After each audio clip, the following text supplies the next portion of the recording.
This week, I've been covering the cuts at the State Department. And I can tell you that in the wider State Department, there is a feeling of fear. And also, I'm told, some survivor's guilt that they survived the rifts, the reductions in force. About 1350 there were that happened around this time last Friday. There was a town hall meeting where staff asked why these people, what did they do, what was the logic, and they told me that they didn't feel like they got real answers for it. We also spoke about the fact that they don't feel like this is being adequately covered by journalists. Look at the way that we spent time covering the U.S. Agency for International Development and the U.S. Institute for International Peace. What about all of the intricacies of what happened at the State Department and these people who go in every day in a very, very different environment right now? Well, this week I have been reporting on the cuts at INR, the Intelligence and Research Bureau that handles their intelligence. They're part of the 18 agencies in this country that are dealing with intelligence. And because I'm doing that work, I've also gotten access to more people. So, first off, I obtained another document. This document, beyond the list of names, which I reported on a few days ago, if you're following me, this document actually breaks down the units that have seen cuts, and it also breaks it down between foreign service and civil service. So, when it comes to INR, 17 people lost their jobs. 16 people were from the civil service. One was from the foreign service. I also spoke with a person who did not want to be named, and so I am not going to name that person.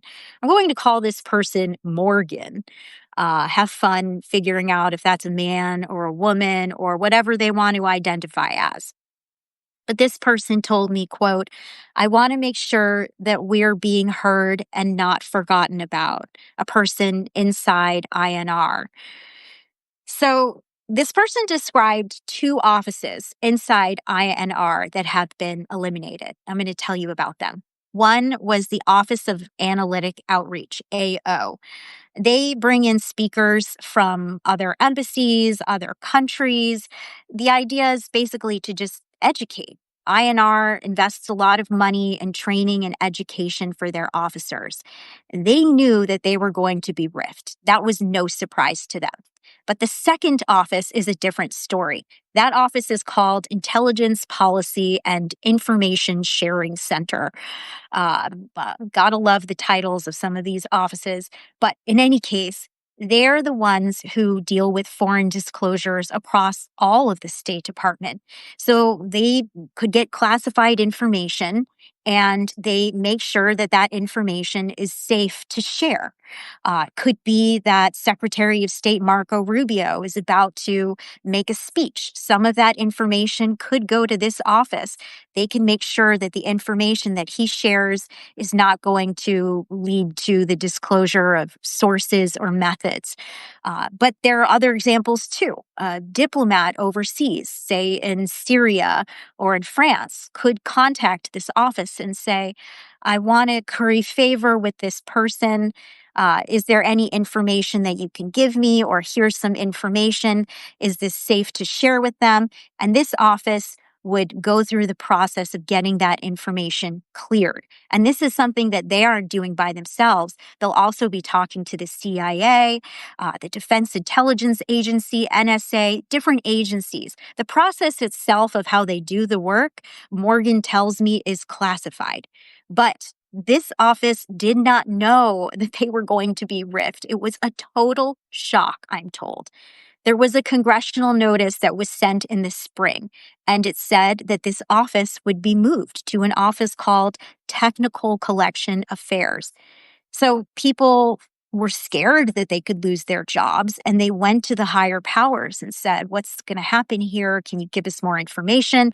And Morgan says they were basically told, I'm sorry, I just don't know. Meanwhile, Morgan also says that the other intelligence agencies actually contacted Acting Assistant Secretary Ambassador Donald Blome, to express concern about what was happening here, just try to stop this from happening. There was also an effort to try to create what's called an action memo inside the State Department, whereby they could reach Secretary Rubio to try to stop this from happening. But that clearly didn't work. So now this new office is going to be doing the work. And I should say that, according to Morgan, it essentially means that the people who work in the Office of Technical Collection Affairs are basically just going to have more work to do, that they'll have two jobs for one person. Morgan saying, quote, "They're going to overwork these poor people. It's dangerous. This is intelligence. We can't make mistakes." What would a mistake be? Well, that would mean disclosing a source from any kind of intelligence, whether it's human, SIGINT, GEOINT, as well as the methods that make that happen. The other thing that Morgan said was that years ago, these offices were combined. There was a senior leader who said these should be separate offices. So, having worked at the State Department, I understand that things change. People try to reinvent the wheel, but usually people don't lose jobs just because of that. Morgan said in another quote, "It's extremely dangerous because we didn't just learn this overnight. You have to spend a lot of time learning this, where to go, who to contact, what the rules are." Now, I'll end with the fact that Morgan also said that people who have been let go, some of them feel relief. And this is another quote: "For the last 6 months, they have terrorized us daily." Terrorized is the word that Morgan used. Anything you say, you'll be fired, let go, they'll take away your pension. And it was just really hard to hear these words, to know that there are people who have dedicated their lives to doing this work, who were going in every day, putting up a fake smile, fearing what the day would bring. Um, just want to share a little bit more. This is not so much about intelligence, but inside the State Department, according to the document that I got, 155 veterans were also cut. The breakdown: 53 in the Foreign Service, 102 in the Civil Service veterans. And as I was just about to go live here, I got a document in my email from the Director of National Intelligence, Tulsi Gabbard, and their press office.